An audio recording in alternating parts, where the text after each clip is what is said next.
couple examples of the disk and washer method. So we have the region bounded by y equal to the square root of x equal to 9, which is a vertical line, and y equal to 0, which is a horizontal line, the x-axis, revolved around the x-axis. And I should really say, right, we're trying to find the volume of the solid obtained by revolving the region around it. It's the pain in the butt to write all that down. So we're taking the region bounded by these functions, revolved around the x-axis, and we're asking what's the volume of the resulting solid.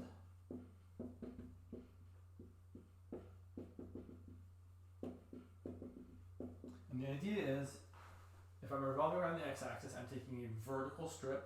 My strip is always perpendicular to my axis of rotation, and I'm revolving that strip around. And when I take this rectangle and revolve it around the x-axis, I get this disc shape. And the volume of this disc, well, here's the thing. This strip is located at x, where x goes between 0 and 9, right? This is x equal to 9 right here. And this strip has a height of whatever the function is. And it's got a width of dx. So this shape here has a width, or I like to say thickness, of dx.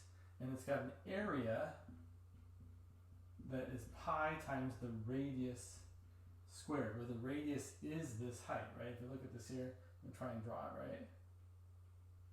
There's my rectangle that's getting revolved around the axis. So the area of this, the volume of this disk, I should say the area of the disk is pi times the radius, but the radius is this function. So the volume of just this disk, which I guess I should still write in black. So the volume of this disk, just my good black pen, it's okay, is just the area times the thickness. So pi times the square root of x squared dx. And the volume of the total shape. So if you took this, right, and I can draw it here. You don't have to draw it though, but if you did, right, the shape would look like this. Yeah, kind of failed there. Kind of have to draw that dashed.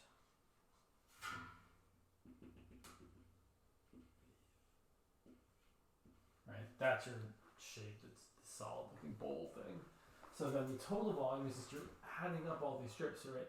You've got this little disc here, you've got this disc here, or you've got all these discs in between. I can't draw it very well, but the total volume is just where we're going to add up, meaning integrate all the discs from 0 to 9 of this same thing. And then we do the math, right? We get the pi comes out, square root of x squared is just x, from 0 to 9 dx. You anti-differentiate x, you get x squared over 2, from 0 to 9. You plug in 9, you get 81 over 2 times pi. You plug in 0, you get 0. So there's your answer. On the other side, we can also revolve this region around the y-axis. If we go around the y-axis, then we're going to have to use the washer method, because unlike our previous example, right here the region is flush with or right against the axis of rotation. In this other example, if we're taking the same region around the y-axis, it's no longer flush with the axis of rotation, right? There's some separation between this horizontal strip I've drawn and the actual axis. Also, just as a reminder, since I'm going around this y-axis, my strip has to be horizontal so that it is perpendicular to my axis of rotation.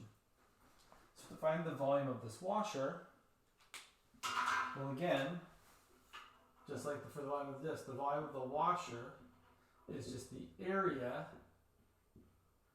times the thickness, where the thickness is now, instead of dx, it's dy. Now the area of the shape is the area of the big circle minus the area of the little circle. So I like to write that as pi times big R squared minus pi times little r squared, where, sorry, I dropped the pens. I know my washer looks kind of crappy, I'm sorry. So this would be the big radius, and that would be the little radius. So the big radius is just 9. The little radius is this here, it's my function minus 0. But it's not, so I want to point out, it's not the square root of x minus 0. Because this function is no longer a function of x, it's a function of y. And this actually becomes x equal to y squared.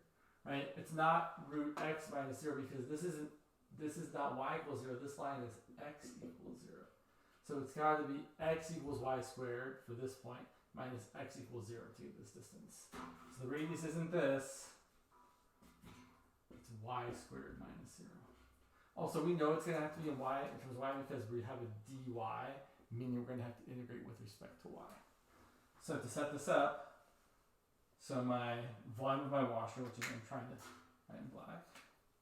So the volume of the washer is pi times big R squared minus pi times little r squared, which is just y squared, all that times dy. And then usually we always factor out the pi. So the total volume is going to be factor out the pi. The integral, right, we're going to add up all the washers from way down here, right, where the washer is like this big old thing. Right, I didn't myself from over here. All the way up here where it's this really, really wide but not very big, right? Like, woo, kind of crazy looking shape like that. Sorry, I just ruined my picture. So we're going from as low as y equals 0 to as high as, well, if x equals 9, y is going to be 3 because y is the square root of x. And then we're doing 9 squared minus y squared. And again, right, I already factored out the pi. This is going to look like pi times the integral from 0 to 3. I don't need these brackets here, it's dumb. Of 81 minus y to the 4th dy. And then we integrate, we get 81y minus y to the 5th over 5 from 0 to 3. Oh, sorry, don't forget the pi. It's easy to accidentally leave out that pi. And then you get pi times 81 times 3 is 243. And 3 to the 5th is also 243. Minus 0 minus 0. So we end up with 243 minus 243 fifths, which is, I don't know, it's something. It's, fine. Right, 243 times 5 over 5. It's going to be, let's see, 243 times 5 is 1,215. So this is going to be 1215 minus 243 over 5 times pi, which is going to be, sorry, brain. 28, 72, 972 over 5 times pi. The numbers are